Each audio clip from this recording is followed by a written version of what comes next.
Hola, buen día. Listen, I thought I would jump on here today just to do a short talk with you about the protests that are happening here in Panama. The protests, plural. I get some questions. Why are they protesting? So I want to just kind of shed some light on what I understand the issues are behind the protest. A disclaimer, I am not Panamanian. I may not have my facts 100% accurate.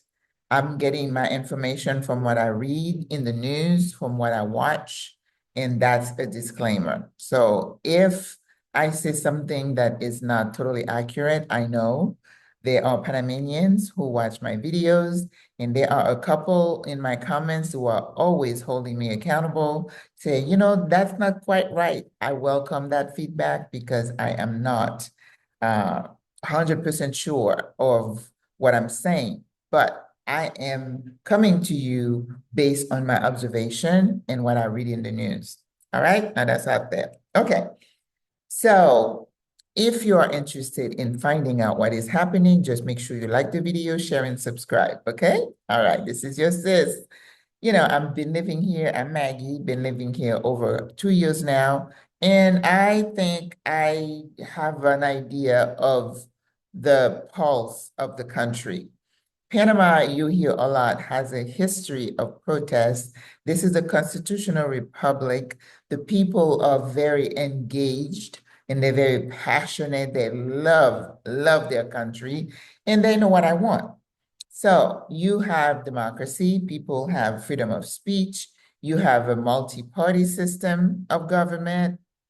So it's not, only two parties just, laying the law. People have a way of expressing themselves. And in the General Assembly, National Assembly, you have representatives from all the different political parties coming together to govern. Now, the current administration, the president was elected last June. He took office. One of the things that I remember, because I watch the news every day, one of the things that I remember that kept coming up in the news was how depleted the Social Security Fund called CSS, Caja de Seguro Social, was. And it was the idea that they needed to do something to keep it solvent, right? To keep it going. So I remember in the news that the National Assembly took up the issue to see how to reform the Social Security system. And typically when you're talking about people's retirement and people benefits and pensions, people are very protective of that because that is their livelihood. And this is what people rely on to continue living out their years, which is what we're dealing with in the US, right? The threats to the Social Security system. So the issue was picked up by the National Assembly, and they kind of looked up, down, all kind of ways to find ways to keep funding it, which is what we also in the US are fighting for, just to make sure you have enough money in the coffers to pay out the benefits with people living longer. The Social Security system here in Panama is a bit different from what we may be used to in the US because the CSS, Caja de Seguro Social, it handles benefits, pension, disability. I read something about a death benefit. I think we have that also in the US. And also they manage some public hospitals. We don't have that in the US, right? So that's a little bit different. So you have to take all that into consideration and have the funds to continue providing the services. And if you've been in Panama for any length of time, you know that sometimes those public hospitals struggle with funding for supplies, for example, having medical specialists available, typical stuff. So the General National Assembly took up the issue of trying to reform the Social Security system. At one point, they even thought of increasing the retirement age. Well, you know how well that went down. It was like, no, protest. So they backed off. So there is no increase to the retirement age. That is, I read 57 for women and 62 years for men. That remains the same. So there were different variations of a reform bill that came to the assembly, and they were rejected down, they went back and forth, back and forth. And I think finally, in March 18, they were able to come up with a plan that the president signed. And I tried to go down in that rabbit hole and try to get into the details of Ley 462, the law 462, which is what is causing most of the protests. And from what I understand, it increases employer contribution just to kind of put more money into the system. The retirement age, they say is going to be reevaluated, can be reevaluated in a few years. It's like, I don't know how that's going to go. And also they stopped like old age compensation. Apparently they had another program called old age compensation. They stopped that. And also one of the things, they made sure that people who are independent professionals now had to register with the CSS so that they can pay taxes into the system as a way to increase funding for the program to remain solvent. And again, this is where the disclaimer comes in. I am not privy to all the details of that law. But what the people are protesting, the teachers were the ones who started protesting the first. They're saying that, yeah, we're going to be working for this many years, but the changes to the system is going to ensure we have less benefit at the end. Again, if you want to go read in the weeds of what that law says, you're welcome to. It is online. You can look at it. But what you need to know about the protest is that the teachers do not like the changes. So the teachers union on April 23rd decided to call for a national strike. Now understand that anything related to CSS is public. So those teachers are not in the private system. The teachers for the public school system are the ones who are on strike. So people are having all kinds of different opinions about that. And the Ministry of Education is saying that, yes, we can have disagreement, but we cannot hijack public education. There were threats that if you don't show up for work, you're not going to get paid. And generally with the strikes here in Panama, the police is very I think it's a plural. The police are very passive. They're just there allowing people to exercise their right to make sure the public is safe. All right. But there is a sense that this current government is not so passive, I would say. It's like, the police presence is a little bit stronger, and there have been scuffles between the teachers, the people who are protesters, and the police, like in Cologne, in the news. And I think I have a picture of that, a short video where they got into a scuffle. And sometimes at the university, Panama University, they get into scuffle with the police. There was one where, the police can be in danger. And we had on my street, there are some constructions going on, and apparently there was a protester from the roof that threw a block down. Well, it's kind of scary because you have the right to protest without injuring the police or other people. So the government this year is being a little bit more hands-on to manage the protests. And of course, that doesn't sit well with the protesters. They feel like they should be able to block the roads and do whatever they need to do to get their point across.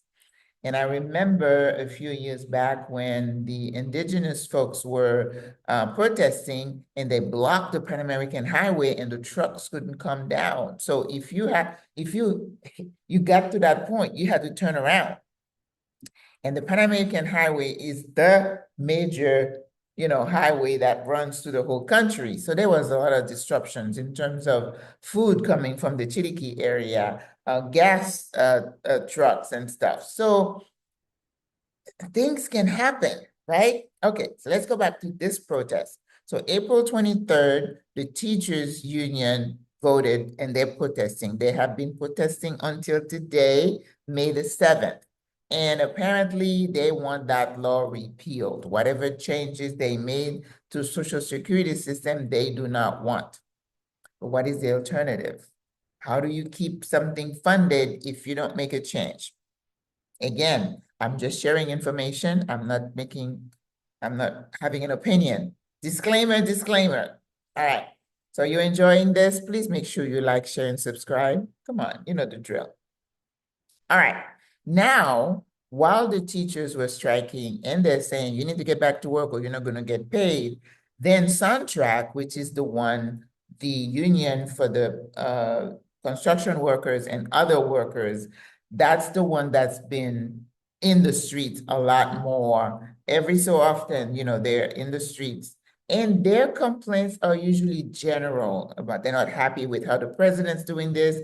They're not happy about this, they're not happy about that. If you recall, there was a big protest, was it last year, about the mine with the Canadian company that they felt that, first of all, it was a threat to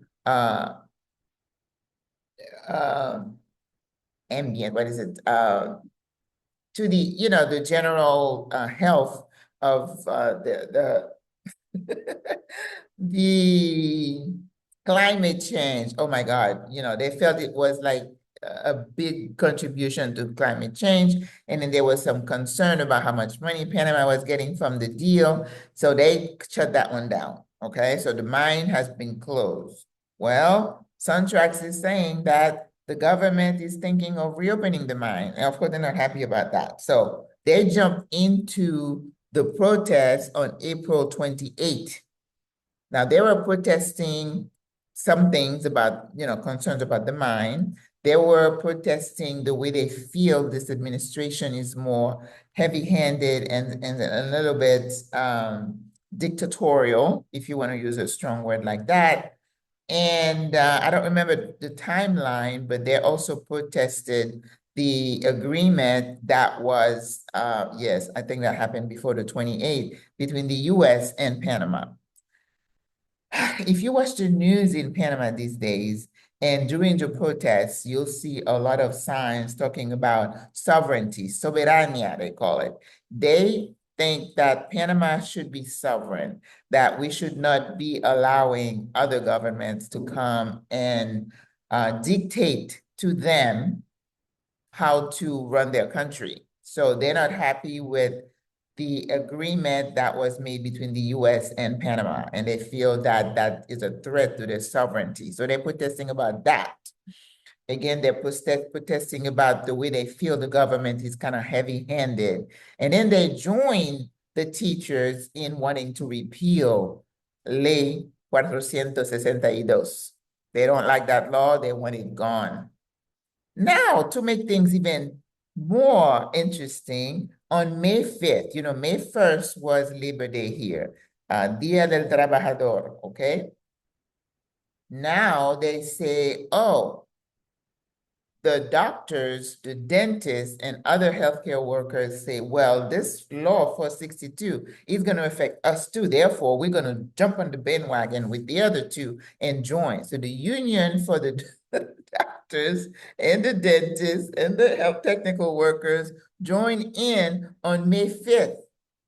But on May 5th, it wasn't just those three. Now, the University of Panama, the students all got together. So May 5th was like a countrywide strike. So it's not just the teachers, now it's the student, it's the university students and management, and it is Suntrack, and it's the doctors. God, I'm like, oh, this is getting serious, right? But yesterday in the news, they were showing that at those public hospitals, because keep remembering that this doesn't affect private hospital or private schools. And they were saying at those public hospitals, right, and polyclinics that, oh, we've had no disruption, we planned for it. So they're saying everything is okay. And in the news, they interviewed people, like there was this lady who drove from, I think, Panama or somewhere in Coquelin to come see a specialist with her son. She said, no, it was fine. She was able to be seen, no problem. So I'm happy about that. So I just thought you needed to know what was behind the protest. Now, the concern is that Soundtrack is saying we need to keep protesting. Now they're demanding that they release anybody who had been arrested in relation to the protest. Apparently, there's a teacher who's been arrested, and in Cologne, when they were doing that scuffle, they arrested some people. So they want those people free. And they're protesting the agreement with the US, the bases that they're going to be using, the presence of US troops here, and the other thing that they had in the agreement, memorandum of understanding about the US ships not paying. Again, you can go do your own research. My job here is to let you know that we who are here, what we understand about the protest and how it affects us. All right, now that you know what is behind the protest, what is life here on a day-to-day, day-to-day, while the protests are going on? Now, yesterday was like the largest I have seen, like in places. They said that, Panama has 10 provinces, and they said they had protests in 7 that were really coordinated. The dairy, and you wouldn't see anything like that. But places like Veraguas, Santiago, Chiriquí was very active with the teachers, and of course, Panama. So I'm in Panama City. I'm sounding like a Cherokee person saying, Panama, I'm in Panama City. I just finished working out, but before I did anything, the time was running away, so I thought I would do this. So I want you to appreciate this information. So what is life like? The good thing about the protests in Panama, first of all, someone said they don't protest on the weekends. I don't know. I thought I saw some on the weekend. And we usually know where they're going to protest. Somehow they would announce it, especially on Instagram. Remember, if you want to know what's going on here in Panama, you need to be on Instagram. You need to go on Tráfico Panama, and they have some other pages where you get information in real time. And most of us expats, we are part of different WhatsApp groups. So if we were driving or we were passing an area, we would post to say, oh, there's a protest there. There's a group I belong to. They will say, I need to go over there. Is the road clear? So we communicate so we can bypass the hot spots, right? And remember, the hot spots can be dangerous because they tell us as foreigners to stay away. First of all, we don't need to be involved in politics, especially online. You need to be posting stuff. You don't need to have an opinion about it. You just given the opportunity to live here, so you zip it, okay?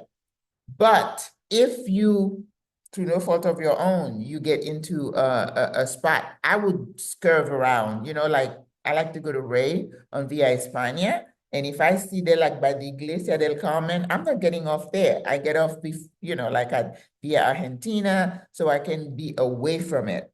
Because sometimes you get caught in it and you never know what might happen. Because remember, last year, 2 people got shot by someone who was upset that the road was blocked. So he went, got his gun, and shot 2 people dead. Yes, Panama is very big about no violence. Guns are not like they are in the US, but some people have guns. Yes.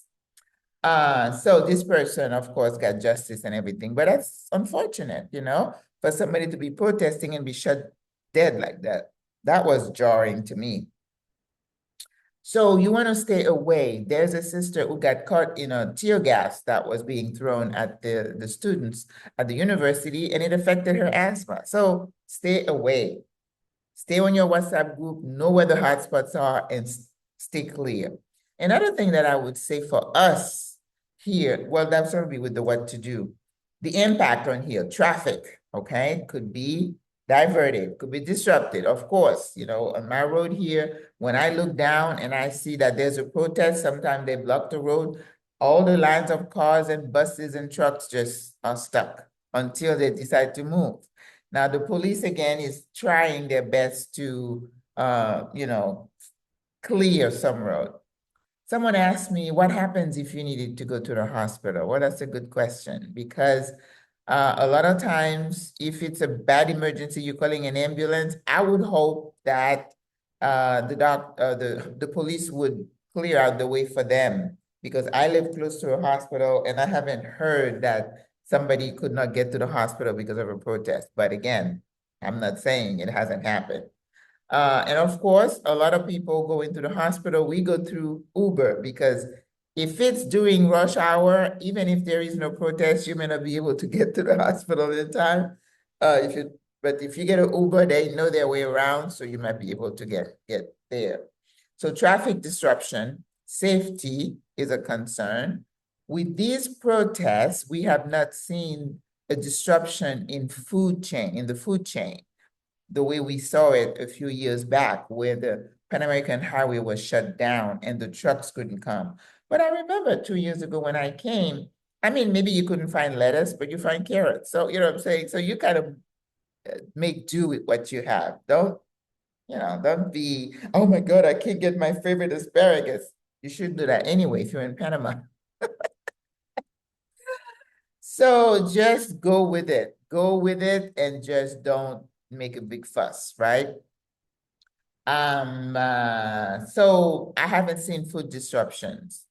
There is still the yin yang. Some people applaud the protest. Some people are but like in the smaller communities, people are saying if there is one road and you block it, how do people get around? How do you go see your doctor? I mean, in Panama, you may have some run around, but in a small community, that might be the only road, and that's a problem for them. And I see them on TV talking about that. I couldn't go do this, I couldn't go do that. People need to go about their little jobs. So it can be disruptive. So, and then what I hear a lot is that, yes, we admire you wanting to fight for us, but don't make us suffer in the process because those are the people who suffer. You know, the teachers are striking, but the students are suffering. People are still recovering from COVID, from the school system. So yeah, it's a yin and yang. All right. The financial impact. Suntrax does a lot, it's construction workers, right? If you have a building, there's a hospital being built on my side. When you say all the workers stop working, the stop works. So it extends the project timeline. And I'm hearing in the news that the construction projects are losing something like $3 million a day. It's serious, right? Now, yesterday or the day before, I talked about the train, the high-speed rail, and they're going to go from Panama City to David. Well, if you keep having these construction workers on strike, how long is this project gonna last? How is it gonna be finished? Yeah, it makes you think, right? All right. Students not in school, no work, no income, safety issues, traffic jams, and financial implication. So I am thinking that something's gonna gotta give because at some point the government is gonna have to sit down with the protesters and come up with nothing can go on indefinitely, right? So they're gonna have to come to the table and concessions are gonna be made from both sides. You know, when I was here before with the previous government, I saw that they rushed to meet with the protesters right away, but I'm not getting that feeling right now because 3 weeks, that's a long time. So, but I know they're gonna have to come to the table and hash it out and make some concession because, I feel sorry for this government because what do you do when you have that many people out protesting? Now, the University of Panama, they're protesting about their ability to be independent and all that good stuff. I don't know, but I know they're gonna have to come to the table. All right, so what do we do as expats to keep ourselves safe and to manage the protests around us? First of all, I said, stay away from the hot spots, right? You don't want to get caught in that. The second thing I would say is zip it. You don't need to go on your Facebook page and blast for or against. This is not your country, not your business. You don't need to have an opinion. You can, but just keep it to yourself. Don't put it out there, okay? Because the people that I know are not appreciative of you having a strong opinion. Well, I think the union this, this is their country. You're a guest, okay? The other thing too, I would say is be prepared, be aware. Just like I did a video about emergency preparedness, you know, I'm from Florida. We were always ready for a hurricane to hit. So you always had canned goods, dry goods, water, battery, a backup, chargers that are solar powered. You know, here we have the sun, it's free. So make sure you are prepared in case there are any disruptions to the system and the food chain that you are not, caught unaware. Again, have some cash, which is something that we suggest. So those are the due diligence you need to do to keep yourself safe, especially as a senior, right? Okay. Stock up, be aware, be kind, and zip it up. And I think those are the things that I wanted to say because we are here. I have not felt threatened or unsafe. I don't go out as much as I used to, but when I walk to my metro station, I don't encounter anything. Another thing I told people in another video is that if you know they're going to be protests, try to avoid the bus system because the buses don't really have a lot of leeway in terms of going different routes. Your Uber does. So you want to take the metro as much as you can and use Uber or N-Drive. Some people use N-Drive. I don't. So just, be smart about traffic and flow and routes. That's very important. All right, guys. So it's close to about 30 minutes. I think that's all I wanted to say today. I'm not going to be fancy with this video. I'm going to do a short collage of the different protests going on. Maybe I'm going to put one in the front of the video and one at the end and be with it because otherwise I'm just not a good editor when it comes to the videos. I don't think people are impressed with all that. So I'm not doing that right now. So it's just going to be ad-lib. Was me sharing with you, being on the ground, give you an idea of what I see happening with these protests and make sure you understand why they are protesting in Panama. And listen, I was in Peru, they were protesting too. And if you watch the news, in Paris, they would protest at the drop of a hat. So this is not specific to Panama, okay? Protests are happening all around. They're protesting in the US. So people feel some kind of way they feel like they need to go out and let their voices heard. I think that's a privilege because some places you're not able to do that. So, well, this is Panama for you. Please like the video, share it, and subscribe. And I will see you in the next video. Au revoir, à la prochaine. God loves you. I love you. Bye.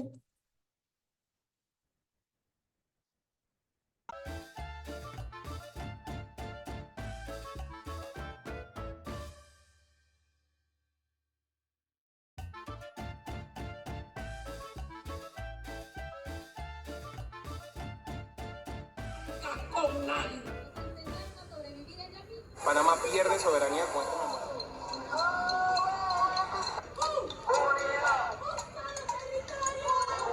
Trump tiene que entender.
inocentes que se mantienen dentro de estas protestas. Recordemos